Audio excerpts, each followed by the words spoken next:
لكن الحمد لله يعني يذكرون الإخوان الأمور هادئة.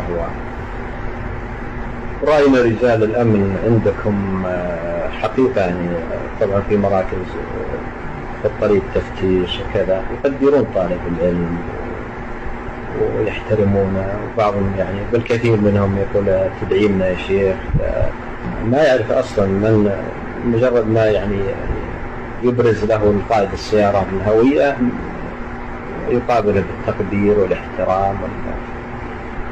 واللباس هذا الأبيض اللي أنت تلبسه مشهور هناك ومحترم أيضا صاحبه معروف يعني بهدوءه وأدبه.